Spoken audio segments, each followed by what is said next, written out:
ነበረ። አዎ ነበረ፣ በእናትህ ነበረ። አብሮ አደጎች ያሉ እንዴ ጓደኞች አሉ እንዴ? እንዴት አድርጌ እሱስ ጋር ቢሆን ጥፋት የለም ነው የምትለው አንተ? በዚህም ሁለታችሁ ትክክለኛ ስራ ላይ አይደለም ያላችሁት እንደ ሀሳብ ስለሆነ ልክ ነው። ቻይና ረጅም ጊዜ ቆይታለች ብዬ ያሰብኳት ሴት መጣ ከጓደኛዋ ቤት ከኮቹ ጋር ተቃቅፎ ሲወጣ ትጋጨው እዛው እግር ኳስ ሜዳ ላይ ብቻ ነው ትጋጨው።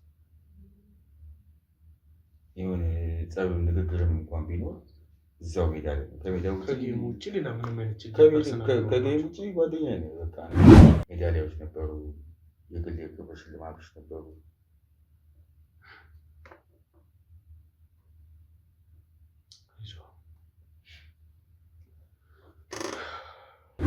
ስለሚከለክለኝ ነው እንጂ በጣም ብዙ ነገሮች ይደረጋሉ። አሁን በጣም ብዙ ነገር ይደረጋል። ሰው ምንድን ነው አሁን ለምሳሌ እስከ ማጨስ ድረስ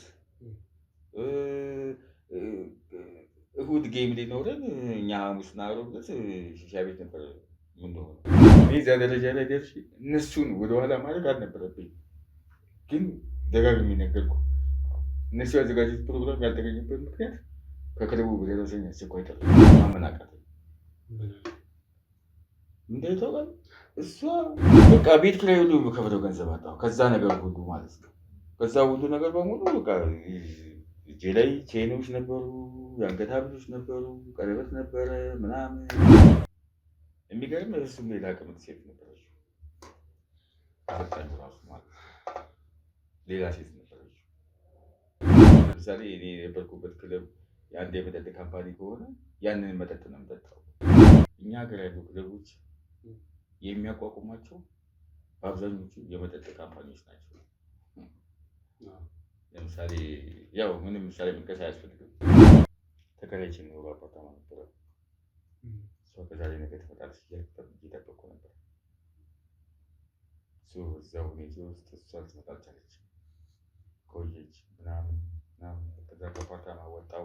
በአንዴ ነው በቃ ነገሩ ሁሉ ጭልምልም አለ። በቃ በአንዴ ይሄ ሁሉ ነገር የመጣው ከአንተ እና አሰልጣኛችሁ መሀል በነበረው ግጭት እንደምፈልግ ተነገረኝ።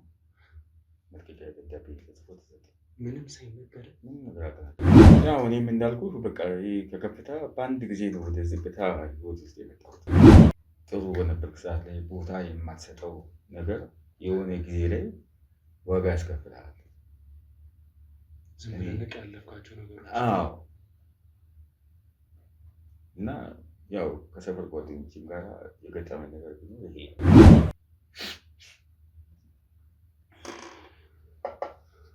ከዛ በኋላ ተመልሼ እንደገና እዛ ትንሽ ቤት ተከራይቼ ስቀምጥ እንደ ተራ ነገር ነበር ግን እየወረወርኩት። ምክንያቱም የለፋሁበት ከገንዘቤ በላይ ካጣሁት ነገር በላይ እነሱ ሽልማቶችን ሳይ ነበር የሚያስደስተኝ። ይሄ መቃሙ ማጨሱ ምናምኑ በቃ ኖርማል የሆነበት አይነት ሌቭል ላይ ነው አሁን ያለ ነው ማለት ነው። ለዚህም ነው ምናልባት ይሄ ያለው የሀገራችን የእግር ኳስ እድገት ብዙ እንዲህ ከፍ የማይልበት ምናልባት ለአሁን መበላሸቴ ትልቁ ምክንያቱ አሰልጣኝ ነው ብዬ አስባለሁ። ለአሁን እዚህ መድረሴ ማለት ነው።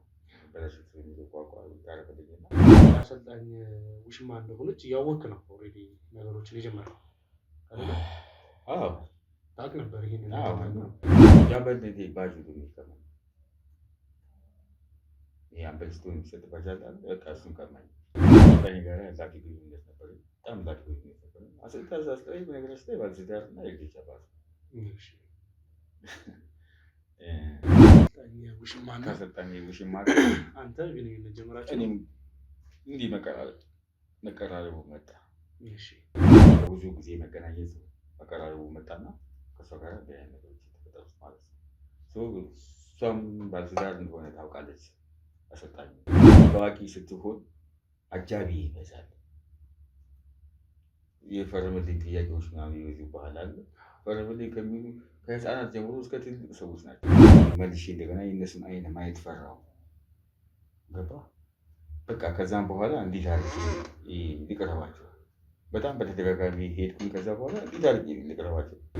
የመልቀቂያ ደብዳቤ የተሰጠኝ ሌላ ክለብ ስሞክር እነዛ ክለቦች ትላንትና ሲራወጡብኝ የነበሩ ክለቦች እኔ ለማግኘት በግላቸው መውጫ መግቢያ ያሳጡኝ የነበሩ የክለብ ደጋፊዎች አስጨፋሪዎቹ ድረስ ሁሉ እኮ መተው ቤቴ ጠይቀውኛል። ባለትዳርና የልጆች አባት ነው ብያለሁ። ገብቶሃል? እቺ አሁን የኔ ፍቅረኛ የሆነችው የእሱ የሚስጥር ፍቅረኛ ነበረች። ውሽማው ነበረች የእሱም ማለት ነው።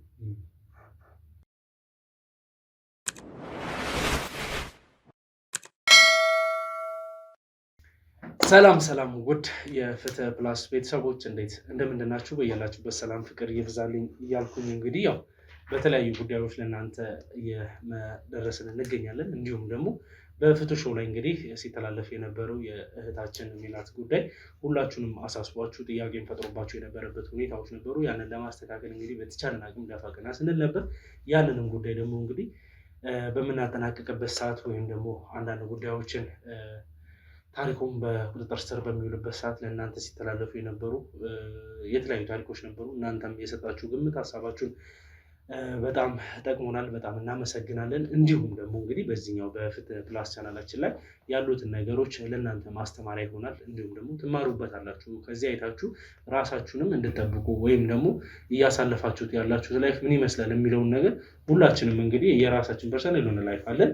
ቢሆንም ግን አንዳንዴ ከሌሎች ላይፍ ጋር የሚያመሳስለን ማለት ተመሳሳይ ስራ ላይ ባንኖር ግን ደግሞ ተመሳሳይ ሁኔታዎች የሚፈጠሩበት ሁኔታዎች ስለሚኖሩ ያንን ነገር ሁላችንም በራሳችን መንገድ የራሳችንን መፍትሄ እንድንሰጥ ሰው ደግሞ የራሱን ላይፍ ኤክስፒሪየንስ እንግዲህ ሼር እንዲያደርግ የተከፈተና በዛ ዙሪያ ላይ የሚያጠነጥን ቻናል ስለሆነ እናንተም ይህንን ቻናል ሰብስክራይብ እያደረጋችሁ ቤተሰብ እንድትሆኑ እንዲሁም ደግሞ ለወዳጅ ዘመዶቻችሁ ሼር እያደረጋችሁ ከጎናችን እንድትሆኑ እፈልጋለሁ። ሀሳብ አስተያየቶቻችሁን ኮመንት ላይ ያስቀምጡልኝ። እንግዲህ ፕሮግራማችንን ፍጻሜ ድረስ ከኔ ጋር ቆዩ፣ የትም አትሄዱ። ሰላም፣ እንዴት ነህ? ሁሉ ሰላም? ስለመጣ በጣም ደስ ብሎኛል። እሺ እንግዲህ ያው ብዙ ነገሮችን እንኳን ከካሜራ ጀርባ አውርተን ነበርና ያው የአንተን ህይወት ስሰማው እኔ በጣም ነበር የገረመኝ። ማለት እንደዚህ አይነት ነገሮች የሆኑት ሀፕን ያደርጋሉ የምንሰማቸው። እንደውም ይሄንን ነገር የተለያዩ ውጭ ሀገራቶች ላይ ነው የምንሰማው እንጂ ሀገር ውስጥ ብዙም ነገር ሀፕን ያደርጋል ብዬ ኤክስፔክት አላደርግም። ምክንያቱም ሰው ይሄን ያህል ደፋር ነው እንደሚያስብል ነገር ይኖራል ስለሆነ እናንተ ላይ የደረሰው ነገር እስቲ በራሴ በጣም የገረመኝ ጉዳይ ነው። እስቲ ስምን ከማስተዋወቅ እንጀምር። ስሜ ይባላል። ምን አልከኝ? ቢኒያም። ስሜ ቢኒያም። እሺ ቢኒያም፣ አስተዳደግን እስቲ የትውልድ ስፍራን በመጥቀስ እንጀምር። እኔ ትውልድ ፈሪያው ከተማ ገደቡና ሲል ከሆነ አዳማ ነው የሚባለው። ያው እንግዲህ ሙያዬ እንደምታውቀው ነው እና እንደ ማንኛውም ሰፈር ልጅ ያው ከሰፈር ከትምህርት ቤት ምናምን ነገር ስፖርት ጀመረ። እዛ በቃ ያው ትንሽ ጥሩ እንቀሳቀስ ስለነበረ የሚያዩ ሰዎች ሁሉ አንተ ነገ ትልቅ ቦታ ደርሳለህ ምናምን የሚል ሀሳብ ነበራቸው እና የብዙ ሰዎች አስተያየት ስለነበረ እኔም እስኪ ማወቅና ሞከርኩ ማለት ነው። ያው እዛው አዳማ ላይ ነው። ከዛም ፕሮጀክት ሞከርኩኝ። እዛም ጥሩ ነው ተባልኩኝ እና እዛ ፕሮጀክት መስራቸው እዛ እስከ ዋና ቡድን ድረስ ከአንተ ደረጃ ደርሻለሁ። እዛው አዳማ ላይ ማለት ነው። እስቲ ቢኒያም አስተዳደጉ ምን ይመስላል? ለቤተሰቡ ስንተኛ ልጅ ነው? ለቤተሰብ ሶስተኛ ልጅ ነው። ከኔ በላይ አንድ ታላቅ ወንድም ነበረኝ። እኔ ያለው ከኔ በታች ደግሞ አንድ ሴት እህት ያለች። እግዚአብሔር ይመስገን ያው ሶስቱ አለ። ሶስታችንም አለን።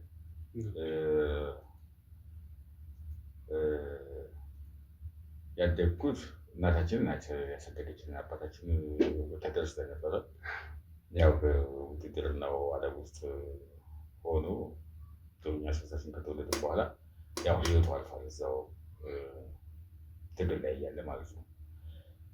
ውትድርና ነበር እና በዛው ህይወቱ አልፏል። ያው እንግዲህ ጀግና እናት ነበረችን። ስለሷ አንስቼ አልጠግብም እንዲህ ነው ምናምን ብዬ ማለት ነው። ሶስት ያለ አባት ያለ በቂ ገንዘብ ማሳደግ ማለት ቀላል ነገር አይደለም። ያም ሆኖ ግን ያው አለፈ። እግዚአብሔር ይመስገን ዛሬ ያለበት ቦታ ደረጃ ደርሰናል እና ያው እህቴም እዚህ ሀገር የለችም። በአጋጣሚ እሷን ተምራ ምናምን እዚህ ሀገር የለችም። ወንድሜ እዚህ ሀገር አለ። ጥሩ ኑሮ ነው የሚኖረው። እሱም ተምሮ ራሱ ቤተሰብ በጣም ጥሩ የሚባል ይኖራል። ያው እንግዲህ እኔም የደረስኩበት ደረጃ ከመድረሴ በፊት እሱ ነበረ ሳፖርት ሲያደርገኝ ነበረው። ያው እህቴንም በአጠቃላይ ቤተሰቡ ሳፖርት ሲያደርገኝ ነበረው እሱ ነበረ። ያው እኔም ደረስኩኝ እና እንግዲህ ትልቅ እዛው መጀመሪያ አዳማ ክለብ ውስጥ ሲጫወት ነበረ። ከዛ አይተውኝ የሀገራችን ውስጥ ያሉ ትልቅ ክለቦች የሚባሉት ውስጥ እነሱ ጠርተውኝ ተጫውቻለሁ። ያው እንግዲህ ስለ ብሔራዊ ቡድን እስከ መመረጥ ደረጃ ደርሼ ነበረ። የሀገራችን ብሔራዊ ክለብ ስትጫወት ነበር።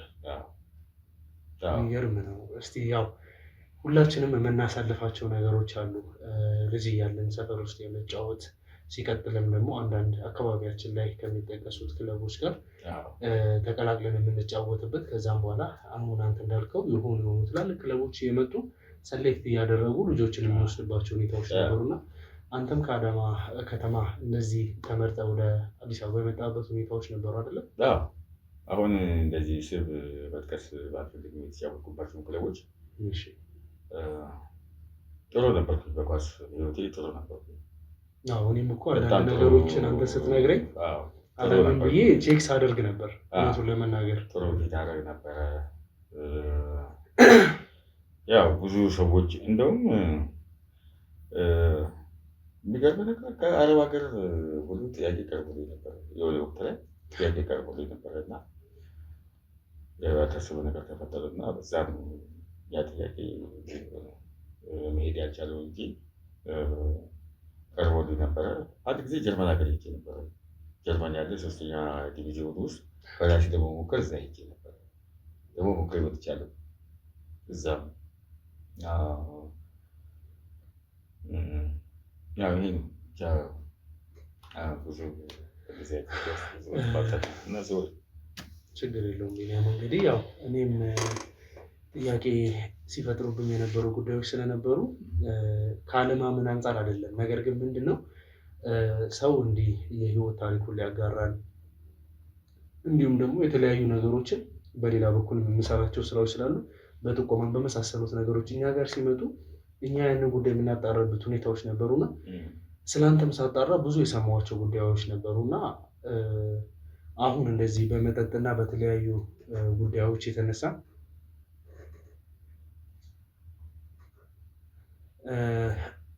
ሀገራችን ውስጥ እንግዲህ በመጠጥና በተለያዩ ብራንዶች ስም እንግዲህ የእግር ኳስ ክለቦች የሚገነቡበት ወይም ደግሞ ያንን ቲም የሚያቋቁሙበት ሁኔታዎች አሉ እና በዛ የተነሳ የተለያዩ ክለቦች ላይ ገብተህ ስትጫወትበት የነበሩ ሁኔታዎች እንደነበሩ ያንን ነገሮችም ግን በምናጣራበት ሰዓት ብዙ እግር ኳስ ተጫዋቾች ያነሷቸው ጉዳዮች ነበሩ።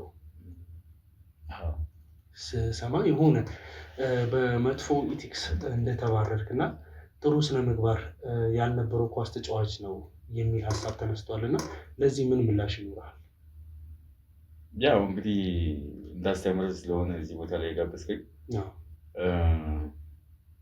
ምናልባት መናገር ካለብኝ አንድ ነገር ምንድን ነው መሰለህ፣ እኛ ሀገር ያሉ ክለቦች የሚያቋቁሟቸው በአብዛኞቹ የመጠጥ ካምፓኒዎች ናቸው።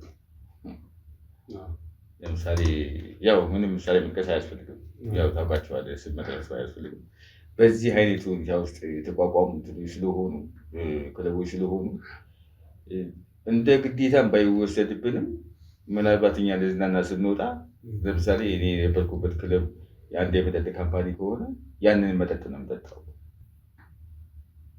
ግዴታ አይደለም ግን በቃ ያው የራሴ ሳቲስፋክሽን እንዲፈጥርልኝ ወይም ደግሞ እንደዚህ ያስደስተኛል ብዬ የማስበው አይነት ነገር ሲሆን እና መዝናናት ስትፈልግ የእኛ ደጋፊዎች ይኖራሉ ብለን የምናስብበት ቦታ ሄደን ምናምን ከስንት አንዱ ነው ለምን ብሎ ሊቃወመን የሚችለው እንጂ ሁላችንም እንጠጣለን። አይ በመጠጥ ዙሪያ ሳይሆን ሌላ እዚህ ጋር መጥቀስ ስላልፈለግኩኝ ነው እና ከስራ የተሰናበትክበት እና ወደ ትውልድ ስፍራህም ሰዎችን ልኬ አንዳንድ ጉዳዮችን ሳጣራ ነበር። ማለት ይሄ እንዴት ነው እኔ እዚህ ጋር ሰው እንዲማርበት የምፈልገው ነገር ቢኔ ማለት ትዋሽኛለህ ብዬ አላስብም። ምክንያቱም ብዙ ነገሮችን አውርተኛል ስለሆነ ለምን መሰለህ አሁን ብዙ ጊዜ ሰው ሊዋሽ የሚችለው ወደፊት ሊሆን በሚችለው ነገር ላይ ነው የሚዋሸው። የእኔ ግን ያለፈ ነገር ነው። ያለፈ ነገር ነው። እኔ በፈቃደኝነት ነው እዚህ ሚዲያ ለማስተማር የመጣሁት አይደል? ለማስተማር ስመጣ ደግሞ ምንም የሚያስዋሽ ነገር የለውም። ምክንያቱም ሰው ከኔ እንዲማር ነው እዚህ ሚዲያ ላይ ራሴን ያወጣሁት ማለት ነው። እና ያ ሞመንት እስኪ ምን ነበር? ምንድን ነው መሰለህ ከአሰልጣኝ ጋር በጣም ቤተሰባዊ ግንኙነት ነበረ። በጣም በጣም ቤተሰባዊ የሚባለው ግንኙነት ማለት ነው። ያው ቅድም እንደነገርኩህ በጣም ፊት አደረግ ነበረ ማለት ያው በእግር ኳስ ቋንቋ ነው ፊት የምልህና ፊትነሴ በጣም ጥሩ ነበር ለማለት ፈልጌ ነው። በዛ ኮንቴክስት ምንድን ነው የሆነው መሰለህ በጣም ተቀራረብን። በጣም ብዙ ነገሮች በጣም ቡድን ኃላፊነት ሰጥቶኝ የቡድን ኃላፊ ስትሆን ደግሞ አንበል ነው የምትሆነው እና የክለቤ አንበል ነበርኩኝ በወቅቱ እና አንበል ስሆን በአብዛኛው ከተጫዋቾች ውጭ በሚለው ግንኙነት ከአሰልጣኝ ጋር በጣም ግንኙነት አለን ምናምን አብረን እንበላለን እንጠጣለን ምናምን ነገር ምናልባት ለአሁን መበላሸቴ ትልቁ ምክንያቱ አሰልጣኝ ነው ብዬ አስባለሁ። ለአሁን እዚህ መድረሴ ማለት ነው። መበላሸት የሚለው ቋንቋ ታረፈልኝና ለአሁን እዚህ መድረሴ የእሱም አስተዋጽኦ አለበት ብዬ ነው የማስበው። ምንድን ነው ምንም ማለት እንደኛ ሀገር ሆኖ ነው እንጂ ምንም ሚስጥር ሊሆን አይችልም። ሌላው ሀገር ላይ ስትሄድ አሁን ብዙ ሚስጥር የሚባሉ ነገሮች እዚህ እኛ ሀገር፣ እዛ ሌላ ሀገር ስትሄድ ደግሞ ምንም ሚስጥር የሚሆነው ነገር የለም። ያው የእኛ ሀገር ትራዲሽን ስለሚከለክልህ ምናምን ባህሉ እሱ ስለሚከለክልህ ነው እንጂ በጣም ብዙ ነገሮች ይደረጋሉ። አሁን በጣም ብዙ ነገር ይደረጋል። ምንድን ነው አሁን ለምሳሌ እስከ ማጨስ ድረስ እሁድ ጌም ሊኖረን እኛ ሐሙስና ዓርብ ዕለት ሺሻ ቤት ነበር የምንሆነው ስቀን ስናጨስ ምናምን ነገር ማለት ነው። የሴቱ ጉዳይ እሱ የሚባል ነገር ምንም ሊታበል የሚችል ነገር አይደለም። ሰው ከኔ መማር ካለበት እንግዲህ ትክክለኛ የሆነውን ነገር ልንገርህ ብዬ ገብቶሃል አይደለ? ይሄ መቃሙ ማጨሱ ምናምኑ በቃ ኖርማል የሆነበት አይነት ሌቭል ላይ ነው አሁን ያለ ነው ማለት ነው። ለዚህም ነው ምናልባት ይሄ ያለው የሀገራችን የእግር ኳስ እድገት ብዙ እንዲህ ከፍ የማይልበት ምክንያት ለዚህ ነው ብዬ ነው የማስበው። ምክንያቱም በሩጫ ውስጥ መጣ ከቦታ ቦታ ሲንቀሳቀሱ ወዴት እንደሄደ የት ሄደ ምናምን የሚለው ስፖንሰር ያደረጓቸው ድርጅቶች እነሱ ይቆጣጠራቸዋል። የእኛ እግር ኳስ ተጫዋች ግን የሚቆጣጠረው ስፖንሰር ያደረገው የሚቆጣጠረው ሰው የለም። የሚቆጣጠረው ክለብና ክለብ ነው። በቃ አሁን ክለብ ትሬኒንግ በሰዓት ትገኛለህ። ከትሬኒንግ በኋላ ምግብ ከበላ በኋላ ከዛ በኋላ የት ትውል ማንም ምንም ሊያውቅ አይችልም። ምናልባት ያው ቅድም እንደነገርኩህ የእግር ኳሱ እንዲህ ያለማደጉ ሁኔታ ከዚህ ኮንቴክስት የወጣ ይመስለኝና ወደ ጀመርኩልን ነገር ስመጣ ምንድን ነው ከአሰልጣኝ ጋር ላኪ ግንኙነት ነበር። በጣም ላኪ ግንኙነት ነበር። አሰልጣኝ በነገራችን ላይ ባለትዳር እና የልጆች አባት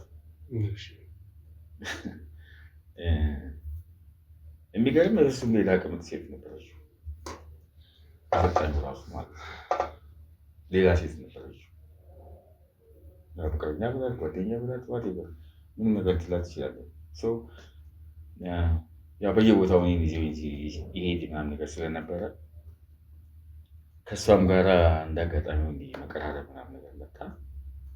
እኔና እሷ ማለት ነው ፐርሰናሊ አሰልጣኝ ውሽማ ከአሰልጣኝ ውሽማ አንተ ግንኙነት ጀመራችሁ? እኔም እንዲህ መቀራረቡ መጣ። ከዛ በኋላ ያ መቀራረብ ደግሞ ወደ ፍቅር ተቀየረ ምናምን ነገር ማለት ነው። በጣም ረጅም ጊዜ ያው እሱ ያው እንጠቀማት ነበረ ማለት ነው። በኋላ ላይ ወደ አሰልጣኙ ወደ ማወቁ ደረጃ ምናምን ነገር ደረሰ። ከዚያ እሷም ደግሞ ምንድነው ሀሳብ ያቀረበችው እንደዚህ እሱ ነገር እንኳን ቢያውቅ እኔና ግንኙነታችን ይቀጥላል ምናምን ነገር እና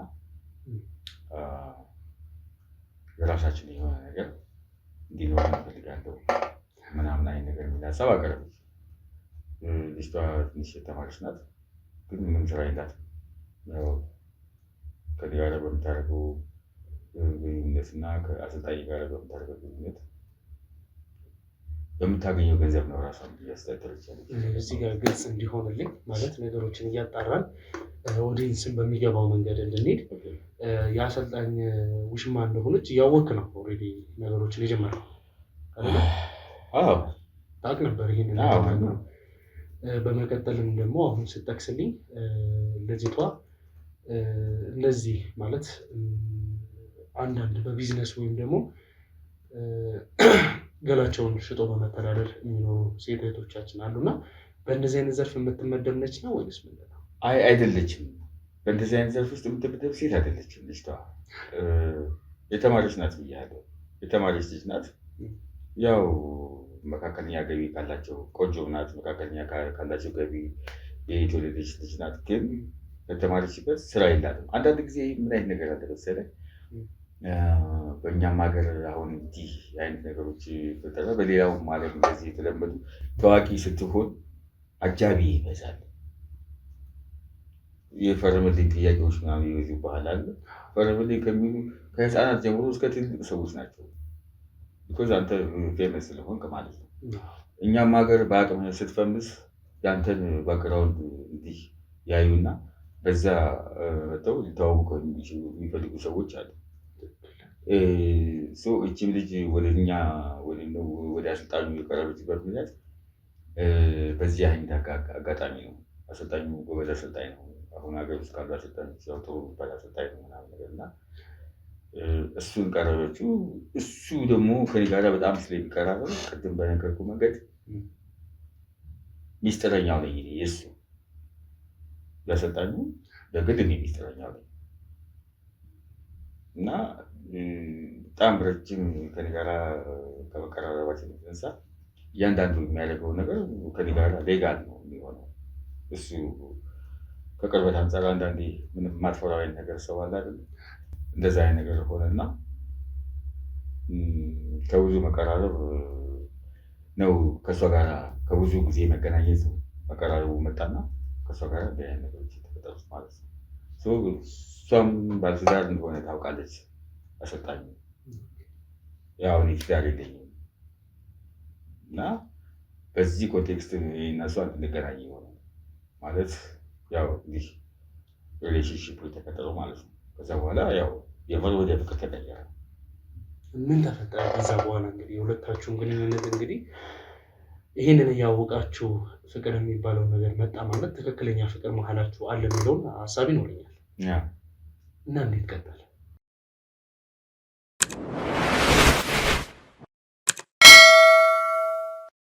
እና ያው እንግዲህ ቅድም እንደነገርኩህ እኔ እና እሷ እንደዚህ የሚመስላ ነገር ስንጀምር ነገ ሌላ የሆነ ነገር ሀፕን ሊያደርግብን ይችላል። ስለዚህ ዛሬ የራሳችን የሆነ ነገር ሊኖረን ይገባል ምናምን ብላ እሷ በሚስጥር ዱባይ ተመላለች ምናምን ለግድ ምናምን ሀሳብ አቀረበችልኝ ማለት ነው። ሀሳብ አቀረበችልኝ። ያ ሀሳብ እንዴት ነው መሆን አለበት ምናምን ተመካከርን እና ነገርኳት ምናምን በጣም ብዙ ነገር ተነጋገርን። ማነው ሳፖርት የሚያደርግሽ ምናምን እያልኳት እኔ ጋ የተወሰነ ሳንቲም አለ አለች። እኔ ጋ የተወሰነ ሳንቲም አለ፣ አንተም የተወሰነ ሳንቲም አለ እና ለነገሩ ህይወታችን ምንም አይነት ነገር ቢፈጠር እናንተ አንለያይም አይነት ነገር ብላ አለችኝ እና በቃ የሆነ ሳንቲም ሰጠኋት ምናምን እንዲህ እየተመላለስሽ ምናምን ማነገር ጀመረች ምናምን ነገር ማለት ነው። ከዛ በኋላ ምንድን ነው የሆነ መሰለህ፣ ያው መታወቂያ አይቀርም ብዙ ነገር ሚስጥር ሆኖ አይቀርም እና የሆነ ጊዜ ላይ ታወቀ ምናምን ነገር ማለት ነው። በሌላ በሷ መካከል የነበረው ግንኙነት ያ ነገር ሲታወቅ ያው አሰልጣኙም አወቀ። በኋላ በቃ ምንም ነገር ሊያናግረኝ ፈቃደኛ ነበር። አሰልጣኙ ላይ የነበረው ነገር ምናምን ነገር ሁሉ ነገር በቃ ፎሽ ሆነ ማለት ነው። ከእሱ ጋር የነበረ ግንኙነት አቆመ። ያው እኔም ለምን ምናምን ነገር በሚል አንዳንድ ጊዜ ባልጠይቀውም የአንበልነቴ ባጅ ሁሉ የሚቀማኝ የአንበል ስትሆን የሚሰጥ ባጅ አለ። በቃ እሱን ቀማኝ በድንገት ማለት ነው። ያው አብረውኝ የነበሩ የክለብ ጓደኞች እነሱ ትንሽ ግራ እስከሚገባቸው ድረስ እንጠረጠረ ምናምን አይነት ነገር ያ ነገር እስከሚፈጠር ድረስ ያን ጊዜ ቢሆን ፊት ነኝ ማለት ያው ቦታዬን አስከብሬ አስጠብቄ ቤስት ኢሌቨን ውስጥ ነበር የነበርኩት ምናምን ማለት ነው። ከዛም በኋላ ቤስት ኢሌቨን ነው እና የሆነ ወቅት ላይ ግን ያልታሰበ ነገር ገጠመኝ። አንደኛ ሁለት ነገሮች ናቸው የገጠሙ። አንደኛው እሷ ቻይና ልሂድ አለችና በቃ ያለኝ ነገር በሙሉ እንዲህ ከዱባይ ምናምን ስትመለስ ምናምን ያው አሳመነችኝ በራሷ መንገድ። እዛ የመጨረሻውን ቻይና ልሂድ ምናምን ነገር ብላ እሺ ምናምን ያለኝ በሙሉ የሚሰጠዋት ገንዘብ ማለት ነው። እንደዛ ሆነ የመጀመሪያው። ሁለተኛው ግን ለትሬኒንግ ሲሄድ ክለቡ ጽሕፈት ቤት እንደምፈልግ ተነገረኝ እና መልቀቂያ ደብዳቤ ተጽፎ ተሰጠኝ። ምንም ሳይነገር ምንም ነገር አልተነገረኝም።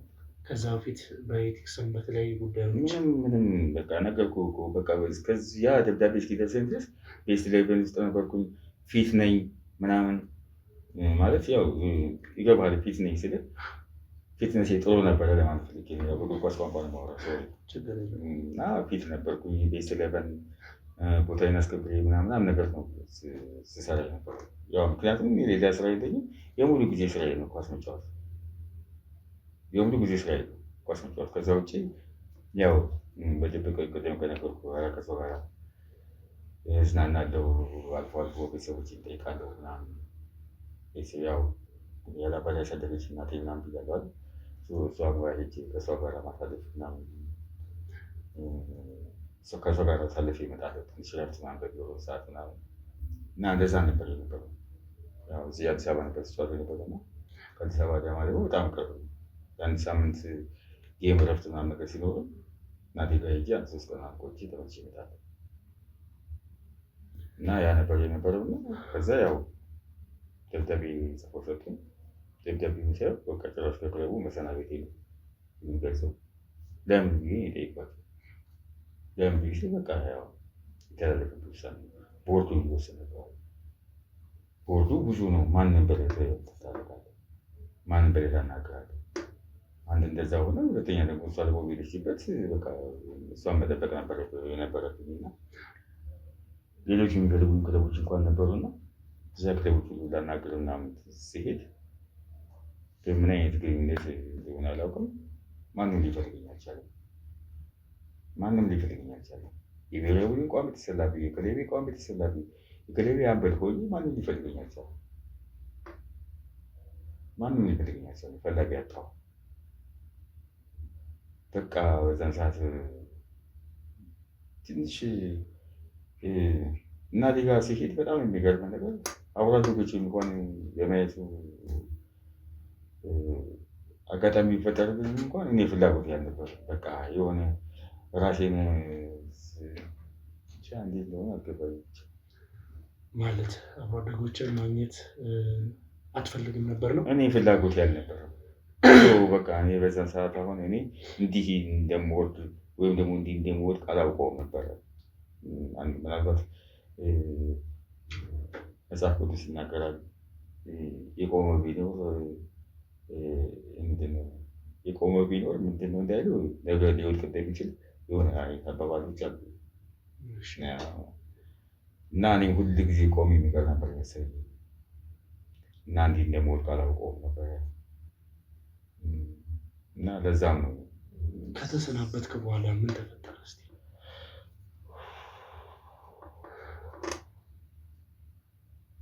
ከባድ ነገር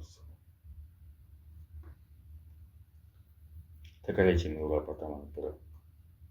እሷ ከዛሬ ነገ ትመጣለች እየጠበቅኩ ነበር። እዛ ሁኔታ ውስጥ እሷ ልትመጣ አልቻለችም። ቆየች ምናምን። ከዛ ከአፓርታማ ወጣሁ። እንደገና ሌላ የተወሰነ ነገር ነበረና እሱ ገንዘብ እስኪያልቅ ድረስ ሌላ ቤት እንደገና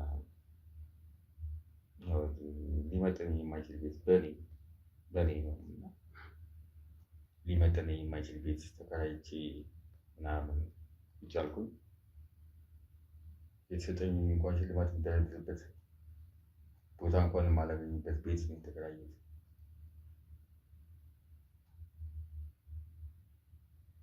ሜዳሊያዎች ነበሩ፣ የግል የክብር ሽልማቶች ነበሩ።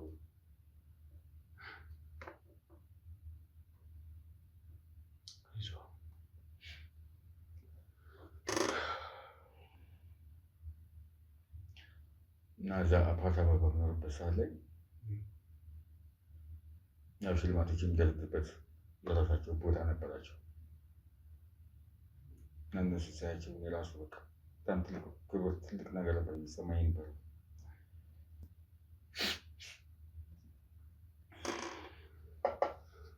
ከዛ በኋላ ተመልሼ እንደገና እዛ ትንሽ ቤት ውስጥ ተከራይቼ ስቀምጥ እንደ ተራ ነገር ነበር ግን የወረወርኩት። ምክንያቱም የለፋሁበት ከገንዘቤ በላይ ካጣሁት ነገር በላይ እነሱን ሽልማቶችን ሳይ ነበር የሚያስደስተኝ ነበር ማለት ነው። የሚገርም ነገር ገና ከሰፈሩ ውስጥ ጀምሮ እንደ ሜዳሊያ የተሰጠ የሆነ ነገር ነበር። እናንተ ትልቅ ውድድር አሸንፈ ነበር ገና ክለብ ምናምን ከመስራት ከመጫወት በፊት ማለት ነው። እና ያንን ሜዳሊያ ሁሉ ነው በቃ የመጀመሪያ ስጦታ የመጀመሪያ ሽልማት ስለነበረ እሱ ሁሉ ነው ከሁሉም ነገር በላይ የሚበልጥብኝ። የሀገሪቱ ኮከብ ተጫዋች ሆኜ ተሸልሜያለሁ። ከገንዘብ ጋር ዋንጫ ተሸልሜያለሁ፣ ሜዳሊያ ተሸልሜያለሁ። ከምንም ነገር በላይ ግን የሚያስደስተኝ የነበረው የመጀመሪያው ሽልማት ነበር እና ከነዛ ሁሉ ሽልማት ሁለተኛው ቤት ወይም ደግሞ ታች ማይመጥነኝ ቤት ተከራይቼ ሲኖር እሱን ብቻ ነው ግድግዳ ላይ የሰቀልኩት። ሌላውን በቃ እንደ ቆርቆሮ ዝም ብዬ አስቀምጬዋለሁ። በቃ እንዲህ እንትን እያልኩት ነበር የሚገባ የነበረው እና እንዲህ ነገሮች ተከሰቱ። ከዚያን ያው እንግዲህ በነበረኝ ሰዓት ጥሩ ቦታ ላይ በነበርኩበት ሰዓት የሰፈር ጓደኞችን አብሮ አደጎችን እነሱን ያው ባለመመቸት አይደለም፣ በነገራችን ላይ ንቀትም አይደለም፣ ግን በቃ ያው አንዳንድ ጊዜ የሆነ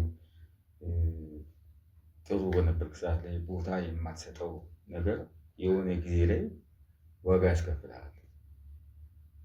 ዝምብለህ ያለፍኳቸው ነገሮች እና ያው ከሰፈር ጓደኞችም ጋር የገጠመኝ ነገር ቢኖር ይሄ ነው። በነበረኝ ሰዓት ቦታ አልሰጠኋቸውም ነበረ። በነገራችን ላይ ንቀት አይደለም፣ ይቅርታ ግን ንቀት ሳይሆን በቃ እንጃ እንዴት ለዚህ ቋንቋ ቃላት የሚያጥረኝ እንዴት ብዬ እንትን እንደምል አላውቅም። በቃ የሆነ ጊዜ መጣው ሳይ በቃ በጣም በጉጉት ሲጠብቁኝ ነበረ ምናምን ነገር በተለያዩ አዲስ አበባ ክለብ ምናምን ነገር ተጫውቼ የሆነ ክለብ አሸንፌ ዋንጫ ይዤ እኔ ኮከብ ተጫዋች ተብዬ ምናምን በቃ ቀጥታ እናቴ ጋር ሄድኩኝ። እናቴን ላገኝ ሲሄድ ለካ እነሱ ሆቴል ፕሮግራም አዘጋጅተውልኝ ነበረ። እነሱ ሆቴል ፕሮግራም አዘጋጅተው ክለቡም ሌላ ትልቅ ፕሮግራም አዘጋጅተው እዚህ እየጠበቀኝ ነበረ። ሁለቱም አንድ ቀን ነው የሆነው። የሰፈር ልጆችም ያዘጋጁት ቦታ ክለቡም ያዘጋጀው ፕሮግራም እና እነሱም ያዘጋጁት ፕሮግራም አንድ ቀን ሆነብኝ። እንጀራ በበላበት ይበልጣል አልኩኝና እነሱን መጥቻለሁ ሄጃለሁ ምናምን ነገር አልኳቸው። መምጣቱን እነሱ ያውቃሉ፣ መምጣቴን እነሱ ያውቃሉ። መሄዴን ግን አያውቁም። በቃ መሄዴን አያውቁም እነሱ። በቃ እናቴ ብቻ መጣሁ መርቄ ምናምን ነገር ብዬ ከእናቴ መርቃት ተቀብዬ ከእሷ ጋር ትንሽ ቤት ውስጥ ምናምን የሆነ ነገር ምናምን ነገር ሲሄድ የሆነች ነገር ይዤ ሄጄ ነበር። እሷን ቀማመስ ምናምን ነገር እና በቃ መርቄና ልሄድ እናቴን ብቻ መርቃኝ ግንባሬ ስማኝ ወደ መጣሁት። ስመጣ እናቴን ሄዴ ውስጥ ጠይቋት እንደተመለስኩ ወደ አዲስ አበባ እንደተመለስኩ ነገረቻቸው ማለት ነው። ከዛም በኋላ ደጋግሜ እዛ ብሄድም እንኳን ያኔ በቃ ሀፕን ያደረገው ነገር እኔ መልሼ እንደገና የእነሱን አይን ማየት ፈራሁ። ገባ በቃ ከዛም በኋላ እንዴት አድርጌ ልቅረባቸው በጣም በተደጋጋሚ ሄድኩኝ። ከዛ በኋላ እንዴት አድርጌ ልቅረባቸው አሁን ባለሁበትም ሁኔታ እንዴት አድርጌ ልቅረባቸው። ትላንትና ያናገርኳቸው ልጆች ያን ፕሮግራም በሌላቸው ነገር ያን ፕሮግራም ያዘጋጁ ልጆች ቅድም እንደነገርኩ ንቀት የሚለው ነገር ምናምን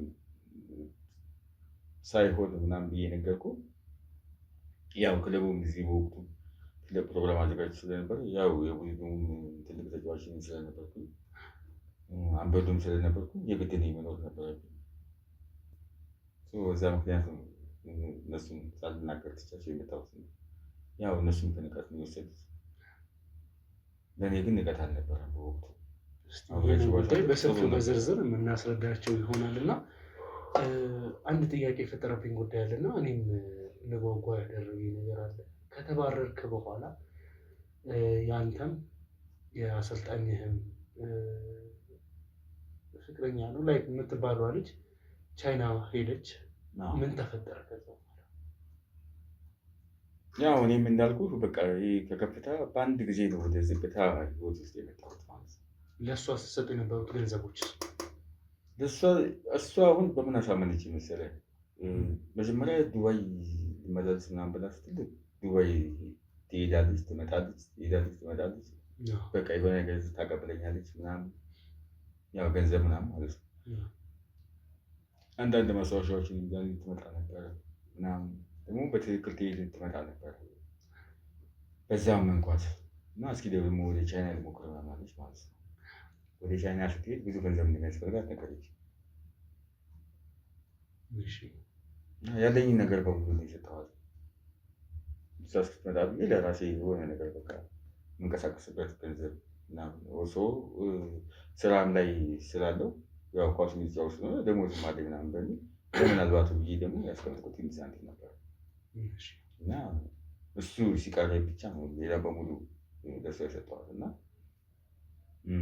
ሰው ከሄደች በኋላ ይሄ ነገር ተፈጠረ ምናምን ማለት ነው።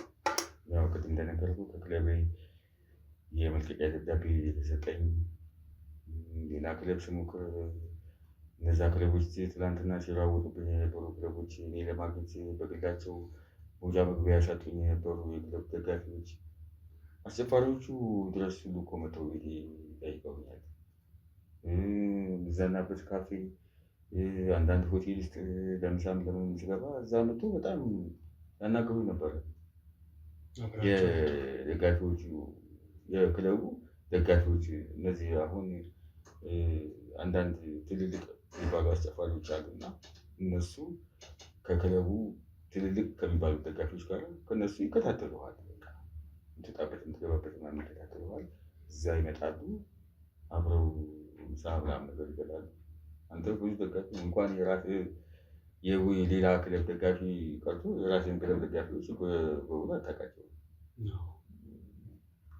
ቦርዱን ሁሉ ላታውቃቸው፣ የቦርድ ያሉ ኃላፊዎች አሉ፣ እነሱን ሁሉ አታውቃቸውም።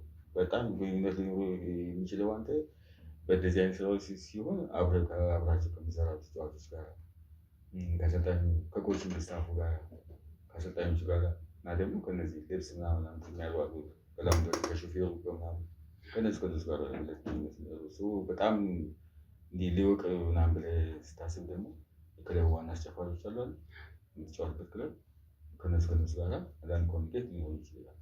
ከዛ ውጭ ሁሉ የምታውቃቸው አስበው።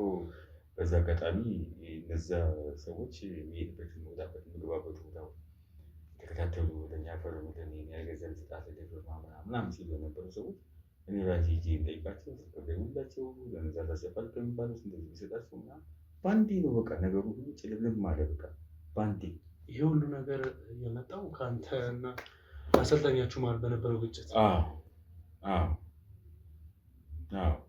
እና ያው እሷም እንደነገርኩህ ያለኝ ነገር በሙሉ ሰጠኋት። ቻይና ሄደች። ዛሬ ትመጣለች፣ ነገ ትመጣለች፣ ዛሬ ትመጣለች፣ ነገ ትመጣለች። በወራት ጠበቅኳት። በወራት የስራ የለኝም። ግጭት አልነበራችሁም አይደል? ስትሄድ ምንም ግጭት አልነበረንም። ከአንተ ጋርም የመሆን ፍላጎት ነበራት በስተት? አዎ በቃ እንደዛ ነበር የነበረው። ነገ የሆነ ነገር ቢፈጠር በላይ ከዱባይ ራሱ ጀምሯል። አብረን ስንቀሳቀስ የነበረው ማለት ነው።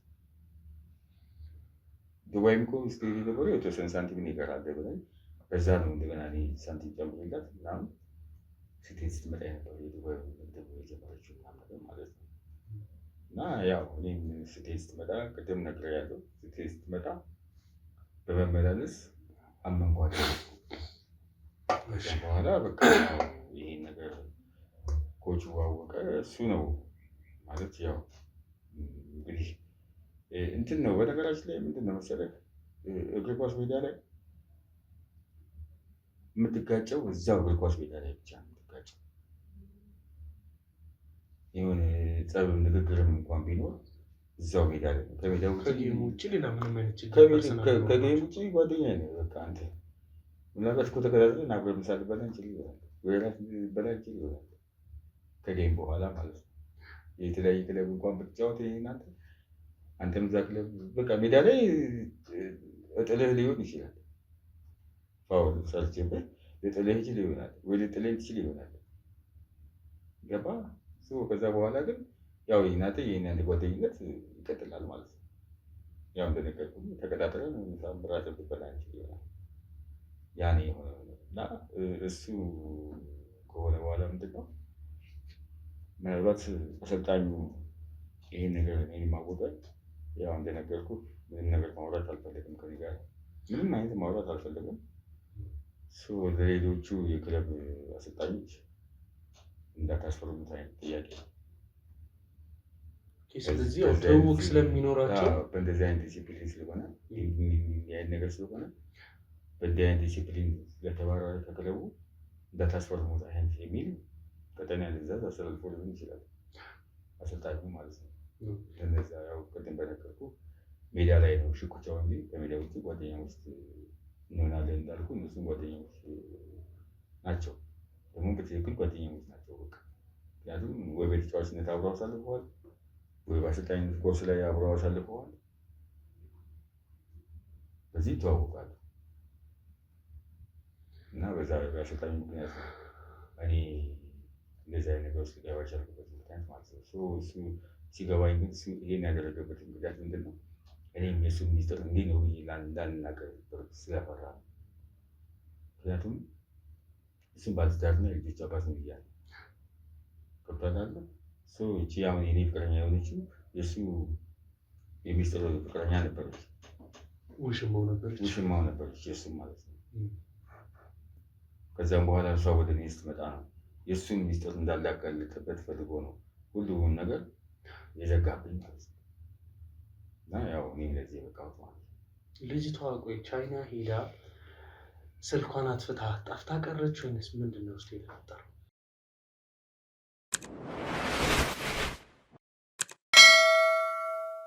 በዛሬ ነገ ትመጣለች እያልኩ ረጅም ጊዜ ስጠብቃት ነበር። ብቻ ምን ሆነ መሰለህ የሆነ ጊዜ ላይ እሷ ጋር አብራ ስትመጣ የነበረች አንድ በጣም ጓደኛ ነበረች፣ የእሷ ጓደኛ የኔ ፍቅረኛ ነበረች ጓደኛ ማለት ነው። የምር ግን ተፋቅረን ነበር። የሚገርም የሆነ ሰዓት ላይ በቃ የምር ተፋቅረን ነበር። ያው እኔ ምንም እንደሌለ ታውቃለች፣ እሷም እንዳላት ባውቅም በቃ ያው ፍቅር የሚገባበት ቦታ አይታወቅም ማለት በቃ እኔም እንዳፈቀርኳት እናገር ነበር፣ እሷም የምታፈቅረኝ ነበር። ሁሉ ጊዜ አብራት የምትመጣት አንድ ጓደኛ ነበረች፣ የእሷ ጓደኛ ማለት ነው። ቆይ እስኪ ምናምን ብዬ የሆነ ጊዜ ላይ ሄድኩ ጓደኛዋ ቤት ማለት ነው። ልክ እዛ ጓደኛዋ ቤት ሲሄድ በጣም በሚገርም ሁኔታ ያየሁት ነገር በቃ ለእኔ ለራሴ በቃ ማመን አቃተኝ። ምንድን ነው ታውቃለህ? እሷ ቻይና ረጅም ጊዜ ቆይታለች ብዬ ያሰብኳት ሴት መጣ ከጓደኛዋ ቤት ከኮቹ ጋር ተቃቅፎ ሲወጡ አየኋቸው። ማለት እንዴት? እቺ የኔ ፍቅረኛ የተባለችው የኔ ገንዘብ የወሰደችው ሴት ማለት ነው ከቻይና መጣ ከፍቅረኛ ጋር የእሷ ጓደኛ ቤት እኔ እሷ አልነበረ እስኪ ስለ ስልኳ ስለምናምኗ ስለ ጤንነቷም ልጠይቅ በሚሄድበት ሰዓት ላይ ከቤት ሲወጡ አየኋቸው ከኮቹ ጋራ የእሷ ጓደኛ ቤት ማለት ነው። ኮቹ ግን አውቁባችሁ ነበር አይደል? ግንኙነት መጀመራችሁ? ያ ሁሉ ነገር ታውቆ ኦኬ አብሮ ተመልሶ እንደገና አብሮ ሆኖ ነው ማለት ነው? አውቋል። እና በቃ ልክ ወጥተው ምናምን በመኪና ምናምን ነገር ይዟት ሲሄድ እኔ ሩጬ ሄጄ ልጣላ ምናምን በቃ በጣም ብዙ ረብሻ ነገር ልፈጥር ፈልጌ ነበረ። ምክንያቱም ያው እኔም ኮቹ እንደዛ እንዳደረገኝ እየገባኝ መጣ። ግን ይሄን ያህል ይሄዳል ብዬ አላሰብኩም ነበረ። እና በቃ እዛ ሄጄ ኮቹ ምናምን ልጣላው ምናምን ነገር ሞከርኩኝ። እሱ በቃ መኪናም አልከፈትልኝም ምናምን መኪናውን በላይ ላይ ነዳብኝ ማለት ነው። ኮቹ እሷን ይዟት ማለት ነው። ከዛ እቺ ጓደኝቷ ይዛ በቃ ቤቷ አስገብታኝ ሰዓት ቁጭ አድርጋ አወራችኝ ምናምን በጣም ብዙ ነገር አወራችኝ ምናምን ነገር ማለት ነው። እና ይሄ ሁሉ ነገር የሆነው በኮቹ ምክንያት ነው። እሱ ነው እንዲህ ያደረገው ማለት እሱ ነው እንዲህ ያደረገው። ስራዬን እንዳጣ ያደረገው ኮቹ ነው። ይሄን መጀመሪያ ምን ገብቶኛል። ግን ገንዘቤንም እንዳጣ ያደረገው ኮቹ ነው። ለምን? በቃ እኔ መጉዳት ስለፈለገ ማለት ነው። እኔን መጉዳት የሚል ሀሳብ ስላለው ኦልሬዲ በሱ በኩልም አንደርስታንድ ለማድረግ ስንሞክር ከፍተዋል። አይ ነው ግን ይሄ የመግዳቱ ሀሳቡ ምናምን ነገር ሆነ አይደለም። እሱስ ቢሆን እሱስ ጋር ቢሆን ጥፋት የለም ነው የምትለው አንተ? በዚህ ሁለታችሁ ትክክለኛ ስራ ላይ አይደለም ያላችሁት እንደ ሀሳብ አይ ነው ልክ ነው። ግን እኔ አሁን እንደዚህ አይነት ክርክር ውስጥ መግባት ፈልጌ ያለው እሱ ቢሆን ባለትዳር ነው፣ የልጆች አባት ነው። ባለትዳር ነው፣ የልጆች አባት ነው። እኔ ትዳር የለኝም። እኔ ቤተሰቦችን ማስተዳደር ባለኝ አቅም ማለት ነው። በተፈጠረው አጋጣሚ ከእሷ ጋር ግንኙነት ተፈጠረ። የሆነው ነገር ይሄ እኔ ጥፋተኛ አይደለሁም፣ ጥሩ ነገር እያደረኩ ነው ማለት አይደለም። እሱም ጥፋት ትክክል ነው እያልኩ ማለት ሳይሆን ሁለታችንም በየራሳችን መንገድ ጥፋተኞች ነን። እሺ፣ ግን በዋነኝነት እንዲህ ገንዘብህንም እንድታጣ የተፈለገበት ምክንያት ምንን አስመልክቶ ነው? እስኪ ኮቹ እኔን መጉዳት ስለፈለገ ነው። ባነነብን ነው ይህን የእሷን ግንኙነት ኮቹ ባነነ። ስለዚህ ምንድነው ማድረግ የፈለገው? እሷም ጋር የያዘባት የሆነ የግል ሚስጥራቶች አሉ እኮ። ይሄን እንድትለኝ ነው ማለት አንተን መጉዳት ይፈልግ ገንዘብህን ያሳጣ በሚችላቸው በስራዎቹ በተለያዩ ነገሮች አንተን ከክለብ ሁሉም ክለቦች ደግሞ አንተን አክሰፕት እንዳያደርጉ ነገሮችን የሚዘጋበት መንገዶች ሊኖር ይችል ይሆናል። ግን አንተን በልጅቷ በኩል ገንዘብህ እንድታጣ ማድረግ ማለት እንደተፋቀራችሁ የገለጽክልኝ ስለሆነ እኮ አይ ነው። ልክ እኮ ነው። ልክ ነው። ሁለታችን ተፋቅረ ነበረ። እኔን መጉዳት የሚፈልገው በሙያዬ ነው። እኔ መጉዳት የሚፈልገው ገብቶሃል። እንዴት ልጅቷ ፈቃደኛ ሆነ አንተን ገንዘብን የማሳጣቱ ላይ ተባበረች ነው? እሷም ጋር የያዘባት ነገር አለ። ጓደኛዋ ነገረች። የግል ሚስጥራቶች አልኩ ማለት ያው በእንግሊዝኛ ፕራይቬሲ ነው የሚባለው አይደል? እሱን የያዘባት ነገር ስላለ የግድ ያ ሚስጥር ደግሞ እሷ እንዲወጣባት አትፈልግም። የፈለገው እሱ ምንድነው ከኔ ጋር ማለያየት ነው። የእሷንም በያዘባት ነገር ሆኖ ከኔ ጋር አለያይቶ እሷ ከእሱ ጋር እንድትሆን ፈልጎ ሚስጥሩ ተጠብቆ እሱ ከእሷ ጋር እንድትሆን ነው የሚፈልገው። እኔም ደግሞ የሚጎዳበት ምክንያት አንደኛ ቅድም እንደነገርኩ ሌላ ክለብ ሄጄ እንድፈርም እንዳልጫወት ነው ያደረገው። ሁለተኛ ነገር ደግሞ በእሷ አማካኝነት ሲያውቅብን ይህና የሷ ግንኙነት ሲያውቅብን የኔ ጋር ያለውን ገንዘብ በሙሉ እንድትቀበለኝ ነው ያደረገው። ከዛም በኋላ ነው እኔ በቃ ያው ቅድም የነገርኩህ ያገኙ ሽልማቶች ምናምን እነሱ ነገሮች ለእኔ ተራ ሆኑብኝ ማለት ነው። ተራ ሆኑ። በቃ ራሴን ቀየርኩኝ ምናምን እና በቃ ጎዳና ላይ ወጣሁ። ጎዳና ማለት ነው። በቃ ቤት ኪራይ ሁሉ የምከፍለው ገንዘብ አጣሁ። ከዛ ነገር ሁሉ ማለት ነው። ከዛ ሁሉ ነገር በሙሉ በቃ እጄ ላይ ቼኖች ነበሩ፣ የአንገት ሐብሎች ነበሩ፣ ቀለበት ነበረ ምናምን በቃ በወቅቱ ማድረጋቸው ጥሩ ነገሮች ነበሩ ምናምን ሊሸጡ የሚችሉ ነገሮች እጄ ላይ ነበሩ። እነዛ ነገሮች ሁሉ ነው የሸጥኩት። በቃ የቤት ኪራይ እና ምግብ እንድበላ ፈልጌ ምናምን ነገር ማለት ነው። በኋላ እነዛ ነገሮች ሁሉ አለቁ። በቃ አለቁ። እንዴት ወደ ቤተሰብ ቤት ልትመለስ ቻልክ? ጎዳና ላይ ወጣሁ። እናቴ ድምፅ ጠፋባት። ድምፅ ጠፋ። በቃ ምን የመሰለ ስልክ ነበር። እሱን ሸጬ እኮ ነው በተለይ ስልክ ያዝኩት። እዛው የእናቴን ድምፅ ለመስማት ፈልጌ ማለት ነው። ባገኘሁት አጋጣሚ ካርድ የምሞላበት ገንዘብ እስከ ማጣት ድረስ ማለት ነው። በቃ ጎዳና ላይ በነበርኩበት ሰዓት ላይ የሆኑ ሰዎች የሆኑ ሳንቲም ምናምን ነገር ይሰጡኛል ምናምን ከመበላበት ነገር ሲተርፈኝ ካርድ እሞላለሁ። እናቴ ጋር እደውልላታለሁ። አለሁ ደህና ነኝ እላታለሁ። ድምፅ ትክክል አይደለም ትለኛለች። በቃ ደህና ነኝ።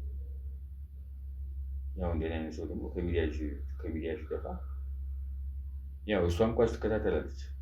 እንደዚህ ሆነ፣ ጎል አገባ፣ እንደዚህ ሆነ፣ ይሄ ከሌ ቡድን አሸነፈ፣ እንደዚህ ምናምን የሚባሉ ነገሮች ምናምን ታውቃለች፣ ትሰማለች። እና ያ ነገር ሁሉ በቃ ጠፋ። ያ ሁሉ ነገር ሲጠፋ በቃ ምንድን ነው ምናምን ስትል በቃ ሚስጥሩ የሆነ ሰው አይቶ የነበረና ነገራት። ሆኔ ፍጹም የማያስታውቅበት ደረጃ ደረሰ። ግን ያ እሷ ሄዶ የነገራት ሰው ነበረና ያ ሰው በትክክል እኔ መሆኑን ያውቋል። ፊዚካልን ብዙ ነገሮችን ብዙ ነገር ነው በቃ ያው ብዙ ነገር ቼንጅ ይሆናል። እና በዛ ሁኔታ ውስጥ ያው እናቴ አንድ የተባለበት ቦታ አፈላለገች፣ መልሳ አገኘች። እዛም በኋላ በቃ ቀጥታ ወደ ቤት ወሰደች። እናቴ ጎበዝ ናት፣ በጣም ጎበዝ ናት። ትንሽ የሆነ ልትንቀሳቀስበት የምትችል አንዳንድ ነገሮች ምናምን ቤት እያዘጋጀች ነበረ በራሷ ማለት እኔም ጓደኛዬ ማለት እኔም ታላቅ ወንድሜ እህቴም አንዳንድ የሳፖርት ምናልባትን ነገር ዝም ብላ ተባክን ነበር ነው ቤት ውስጥ አንዳንድ ነገሮች ምናምን ለመስራት ያው የራሷን ፕሮግራም ሰርታ አንዳንድ ነገሮች ታደርግ ነበር እና ያው ቤት ገባሁ። ከዛ ሁሉ ነገር በኋላ ቤት ገባሁ ተመልሼ ማለት ነው። ምን ስገባ ፍራሽ እንኳን ይዤ አልገባሁም። ፍራሽ ሁሉ እኮ ነው የሸጥኩት። የምተኛበት የነበረውን ፍራሽ እሱን ነው የሸጥኩት። በግሌ የተሸለምኩት ዋንጫዎች ነበር፣ እሱን ሁሉ እኮ ነው የሸጥኩት። እሱን ነው የሸጥኩት። በቃ ምንም ነገር የትናንትና እኮ የአማርኛ ነገር በልቼ መርጬ የሚበላ ሰው እኮ ነበር። በቃ ምንም ቢያንስ መኖር አለብኝ አይደል? ተመልሼ ወደ ቤት የገባው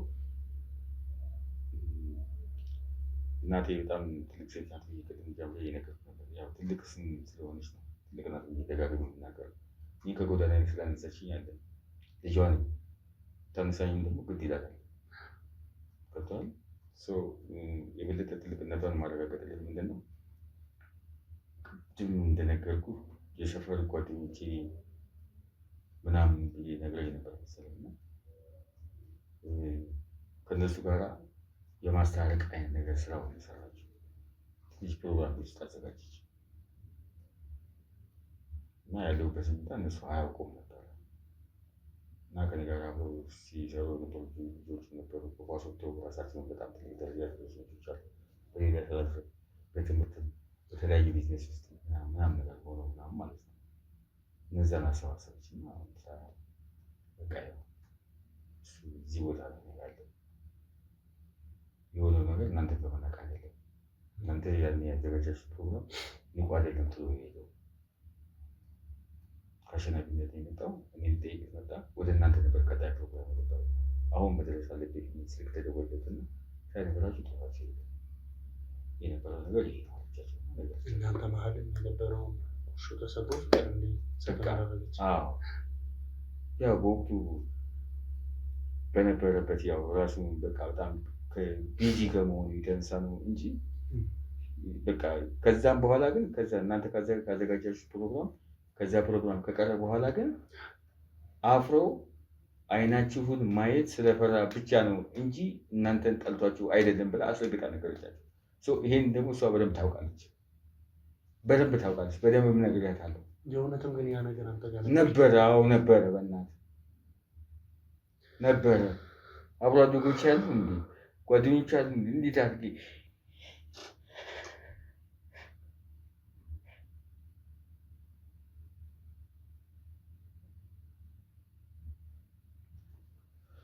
ከሁሉም ነገር በፊት እነሱ ነበሩ።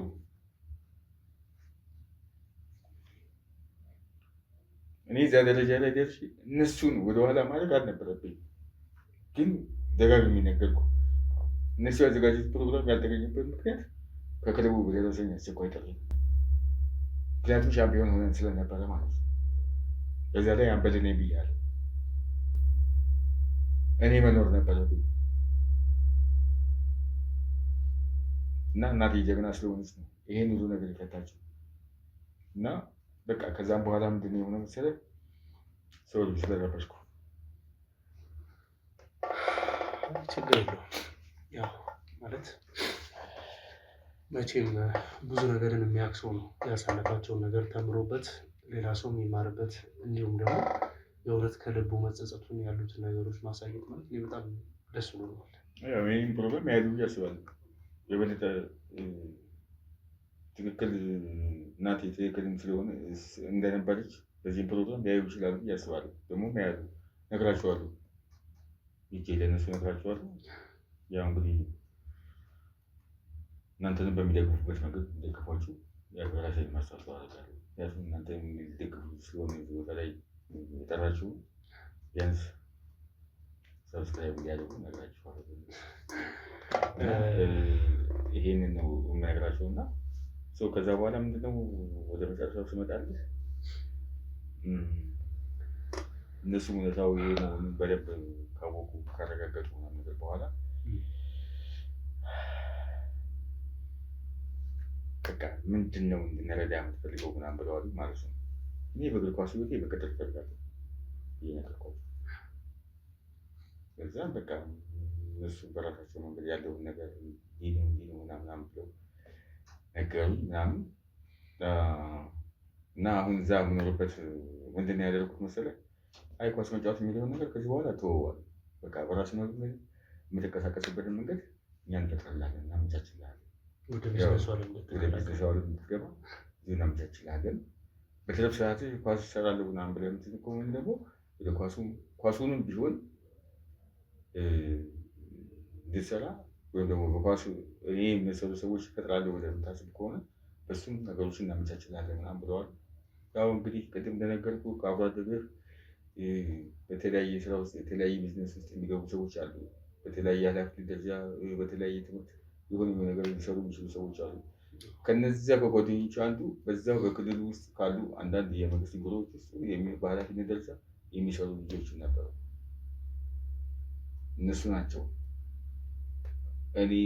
አንተን የመሰለ ሰው ማፍራት ከፈለግ እኔ በቢሮዬ ማመቻቸት ነገር አመቻችልሃለሁ አለኝ ማለት ነው።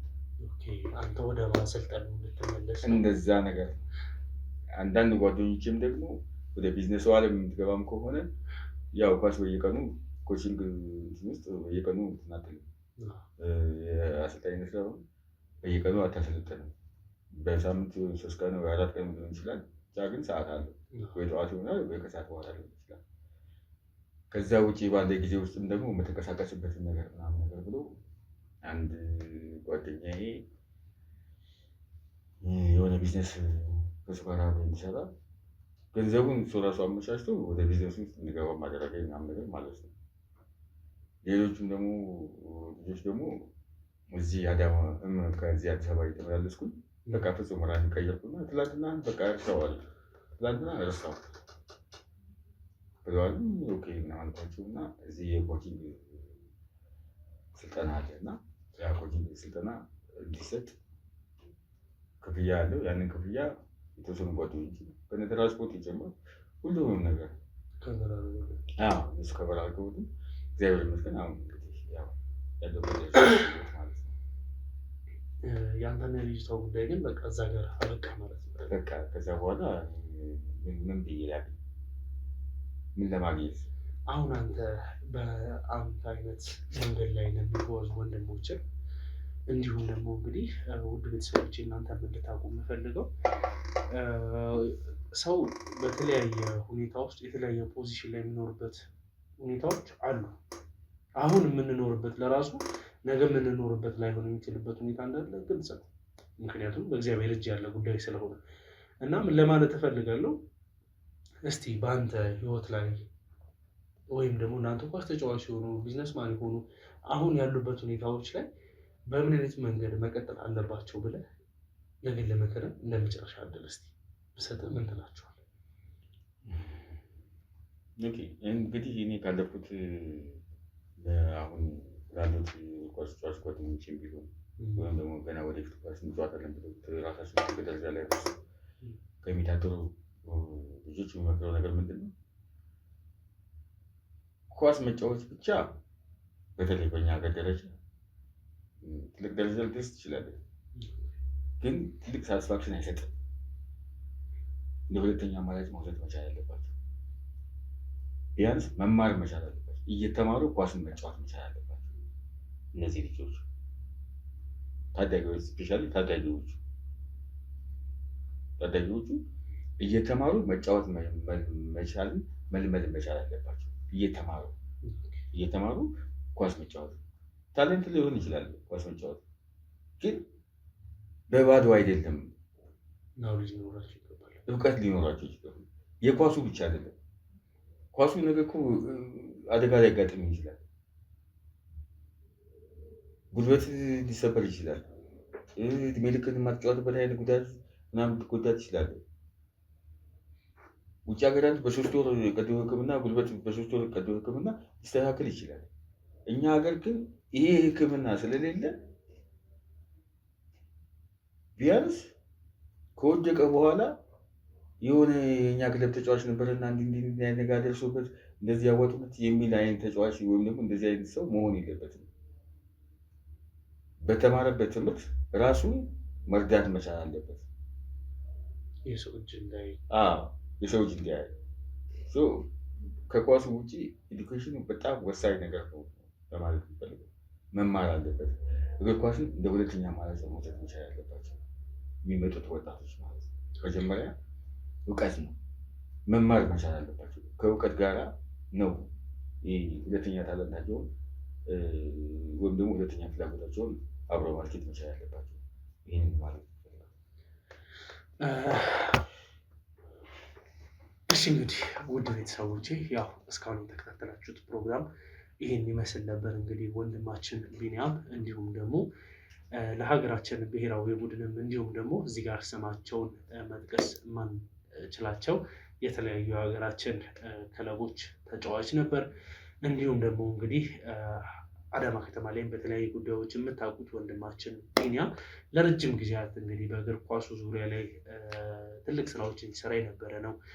ስለሱም በማጣራበት ሰዓት የሰሟቸው የተለያዩ የእሱን ዝና የሚገልጹ ጉዳዮች ነበሩ። ነገር ግን አሁን ላይ ያለበት ሁኔታ በምን አይነት ችግር የራሱን ስህተት እሱ በፈጠራቸው ባልሆኑ ነገሮች የተፈጠሩ ነገሮች አምኖ ትክክል አለመሆኑን እንግዲህ ለእናንተ መማሪያ ይሆናል ብሎ እንግዲህ እዚህ ጋር አቅርቦላችኋል። ይሄ ሁሉ ነገር እናንተ እንድትማሩበት ነው። ከዚህ አይታችሁ ብዙ ነገሮች ማለት እሱ ኳስ ተጫዋች ነው፣ እናንተ ኳስ ተጫዋች አላችሁ፣ የሚያገናኘው ነገር የለም ማለት አይደለም። ባላችሁበት ሁኔታ ውስጥ ሆናችሁ እየሰራችሁት ካላችሁ ስህተት ሊሆን ይችላል ነገ ልትሰሩት የምትችሉት ዛሬ ላይ ሲታይ ምንም አይነት ነገር የማይመስል ነገር ግን በቅጽበታዊ ነገሮች ሁሉም ነገሮች ሊቀያየሩ የሚችልበት ሁኔታዎች ስላሉ ነገሮችን በማስተዋል እና ልብ በማለት ነገሮችን እንድትወስኑ እኔም ሀሳቤን እለግሳለሁ። እንዲሁም ደግሞ እንግዲህ ቻናላችን የተለያዩ ጉዳዮችን ለእናንተ ይዞ እየቀረበ ስለሚገኝ እኛም ደግሞ በተቻለን አቅም እንግዲህ ትንሽ ስራም ቢዚ እያደረገ እንዳለ የምታውቁት ጉዳይ ነው። ከዛ ባለፈ ግን በምንችለው አቅም ይህንን ፕሮግራም እየቀረጽን ለእናንተ ለማስተላለፍ አንሰንፍም ማለት ነው። እናንተም ይህን ቪዲዮ በምታዩበት ሰዓት ለብዙሃን ሼር እያደረጋችሁ ለቻናሉ አዲስ ከሆናችሁ ቻናሉን ሰብስክራይብ እያደረጋችሁ ለብዙሃንም ደግሞ ሼር እያደረጋችሁ ሀሳቦቻችሁን ኮመንት ላይ እያስቀምጣችሁልኝ ከጎኔ እንድትሆኑ እፈልጋለሁ። ቀጣይ እስከምንገናኝ ድረስ ቸር ቆዩልኝ።